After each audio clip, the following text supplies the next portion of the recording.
When I got my jury summons, I can't tell you what I was thinking. To say I was irritated would be to put it mildly. And I was excited. And I thought, wow, I wanted to do it.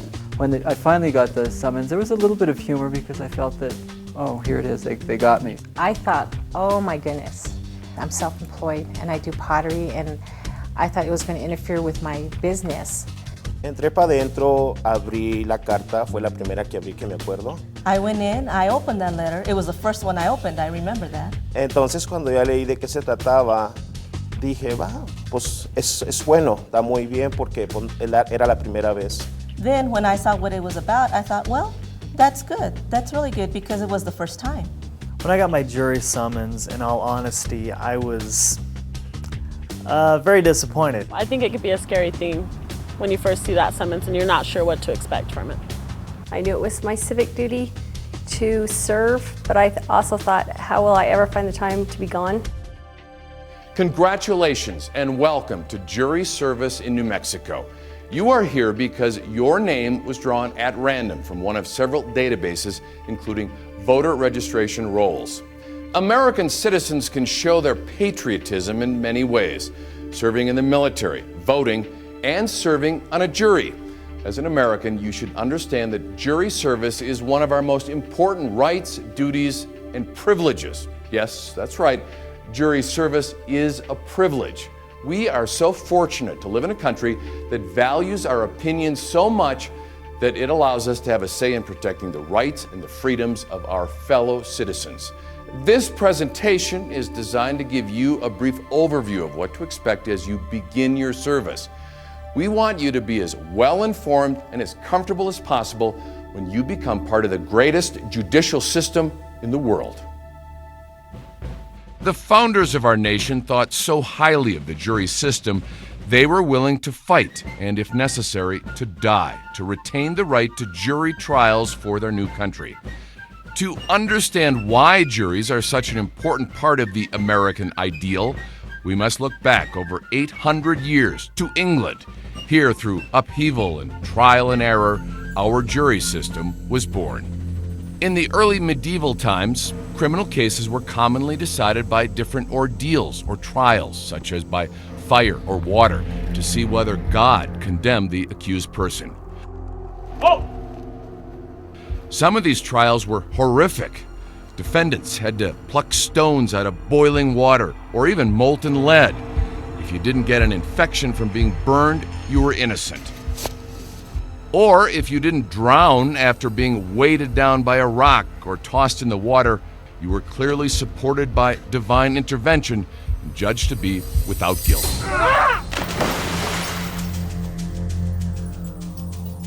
Otherwise, you would be put to death. Quite often, that was the result. Later, in 1215, when King John signed the Magna Carta, it provided that no freeman shall be taken or imprisoned except by the lawful judgment of his peers. This was the beginning of your right to a trial by a jury of your peers. In the 1600s, early juries were controlled by the king's magistrate, who told jurors how to vote. Every once in a while, a jury would refuse to find in the king's favor, and the jury would be punished. But the trial of William Penn in 1670 changed all that. He was on trial in London for holding an illegal prayer meeting in public. The magistrate told the jury to find him guilty, but the jury did not. Instead, they found him innocent of all charges. The jurors were fined and thrown into the hole at Newgate Prison when they didn't comply with the wishes of the angry magistrate. One of the jurors was told, "You shall be locked up without meat, drink, fire, and tobacco. You shall not think thus to abuse the court. We will have a verdict by the help of God, or you shall starve," said the judge.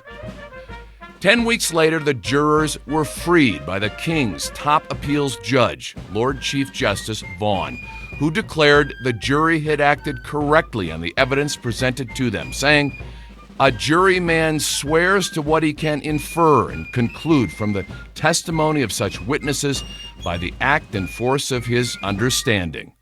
This became the foundation for jury independence. American colonists looked to juries as a check to the king's power and a source of fairness. By the time of the American Revolution, though, the king had taken away many of their rights and freedoms, including most jury trials. Congress criticized King George III for depriving us, in many cases, of the benefit of trial by jury. The right to jury trial was the only guarantee contained in all 12 state constitutions that existed in 1776. When New Mexico became a state in 1912, the territory had already had decades of acceptance of the jury trial as a right given to U.S. citizens under the federal Constitution.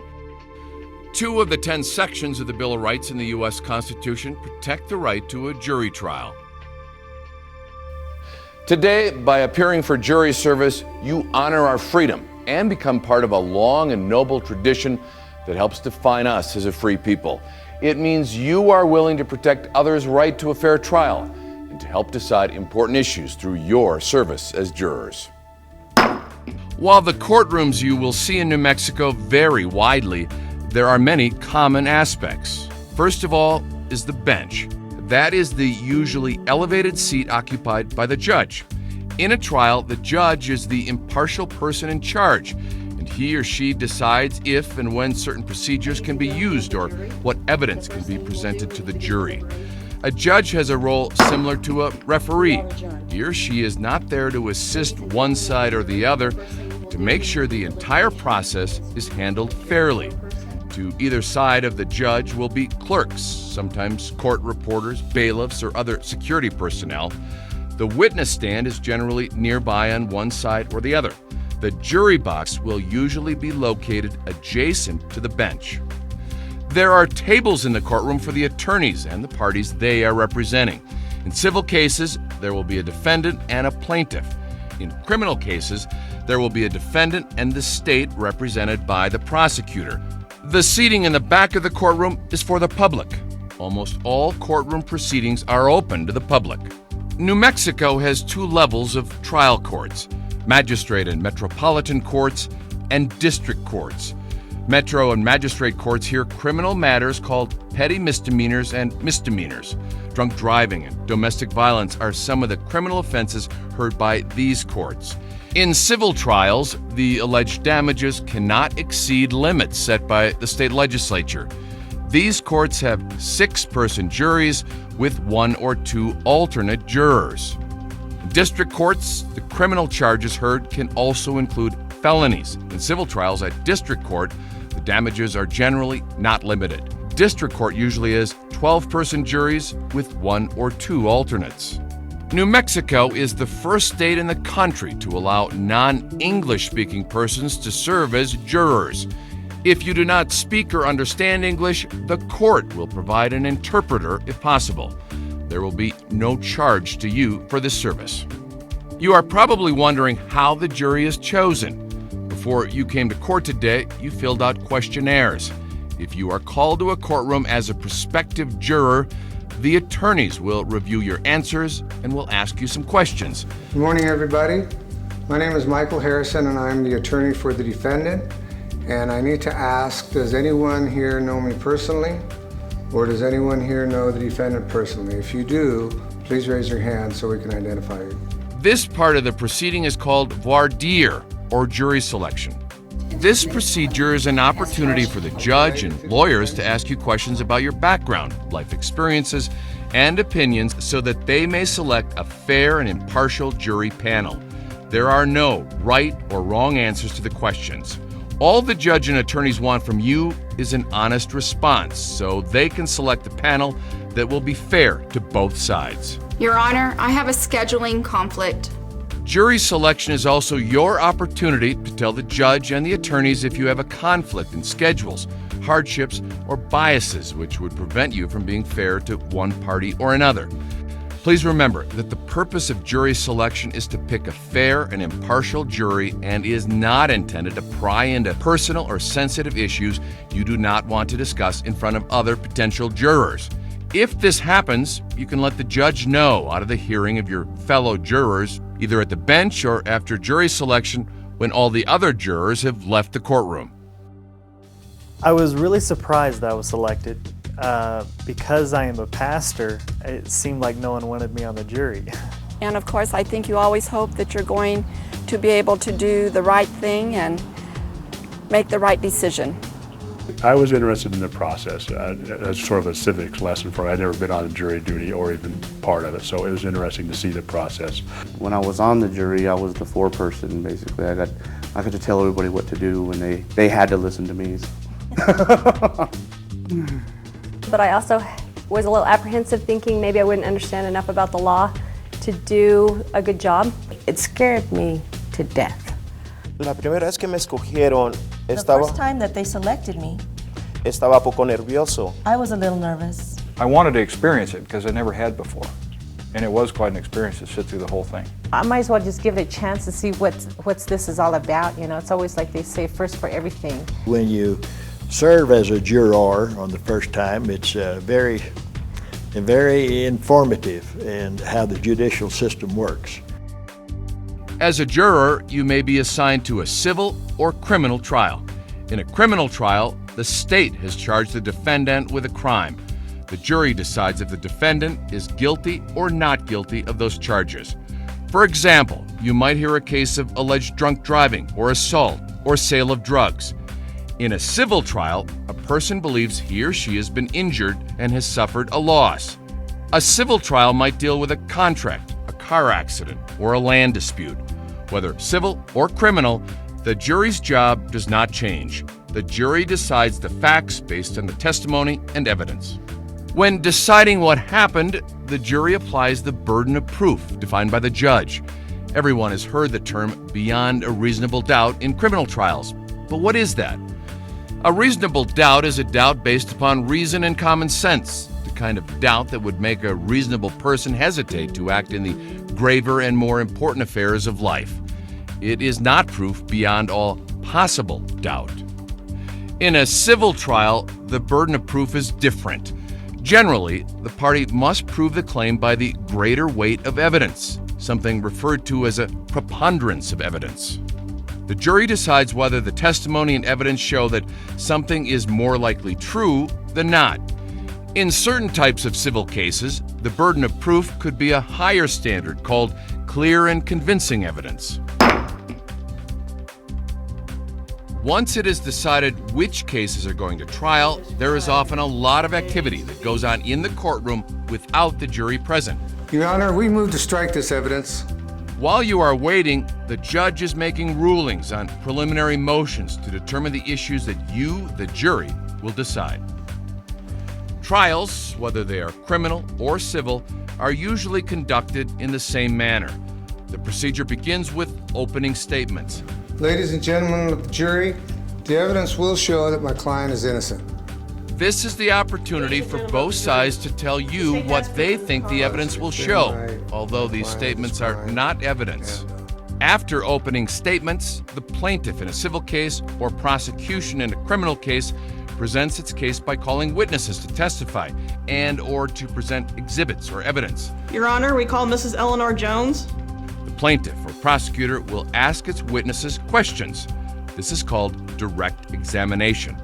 When the plaintiff or prosecutor finishes asking questions of a witness, the defendant or defendant's attorney may ask the witness questions. Now, referring back to what you said about the night in question. This is called cross-examination. Sometimes after cross-examination, the party who called the witness may need to ask more questions. That is called redirect examination. If that occurs, the court may allow a re-cross-examination. After the plaintiff or prosecutor is finished with its case, it will rest. In a civil case, the defendant will then present his or her case by calling witnesses to testify and present evidence. Then the other side will have an opportunity for cross-examination. Please tell us what happened on the night of April 13th. Remember, in a criminal case, because the defendant is presumed innocent, he or she is not required to present witnesses and evidence, but may choose to do so. That is because the burden of proof is on the state to prove its case beyond a reasonable doubt. After you have heard all the evidence, the judge will instruct you on the law. It is your duty to follow that law, even if you do not agree with it. Ladies and gentlemen of the jury, the first thing you will do when you begin deliberations is you will pick a jury foreperson, and then you will begin reviewing the evidence. After jury instructions, the attorneys will present closing arguments. What is said in closing arguments is not evidence. It is simply the lawyer's opportunity to discuss the evidence and the law that applies in the case. So after you have heard all the evidence, been instructed by the judge on the law you must apply, and heard the closing arguments, you will return to the jury room to deliberate. After deliberations are complete, you will return to the courtroom. Fue muy bonito. And it was very beautiful. If you do have a jury duty call, go for it. This is what our country's founded on, and this is a great thing for everyone to be a part of and to experience for themselves. I think it taught me a lot about a little bit more about our judicial system. And it's not at all scary. This just makes you feel good to know that you've done your very best, pro or con, for the case. It was definitely an eye-opener for me personally. One day you might be on the other side, and hopefully you got 12 people that are willing to listen to the information or the testimony and come up with the right answer. I was surprised that it was such a positive experience. I learned a lot as a result of sitting on the jury. It's the way our country works. It's the way justice in the country is processed, and I left with a lot of respect for that process. If you consider yourself a citizen of this country, it's an important duty. It ranks up there with voting. We hope your experience in this New Mexico courthouse will be both pleasant and educational. We appreciate both your time and your willingness to contribute to the cause of justice for your state and your fellow citizens. Jury service is the cornerstone of the American judicial system. It is both your obligation and your civic privilege to be a juror. Thank you for serving.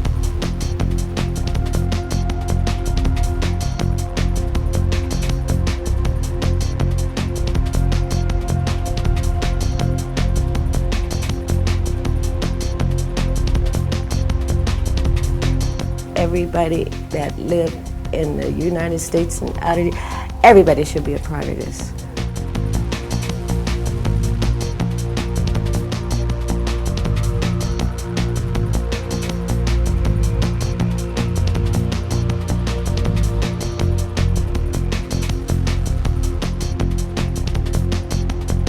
I think it's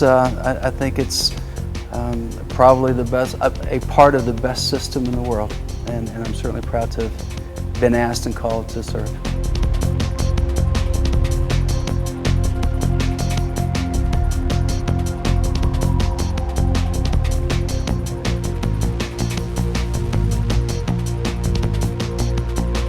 If you're a United States citizen, it's your duty to be on a jury.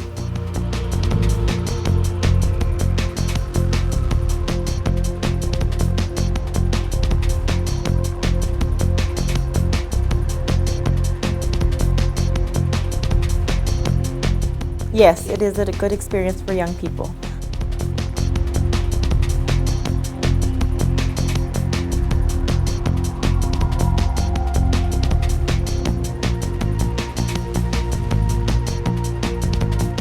When you see people just blatantly trying to get out of serving, it makes you realize how important it really is. If everybody did that, where would our court system be?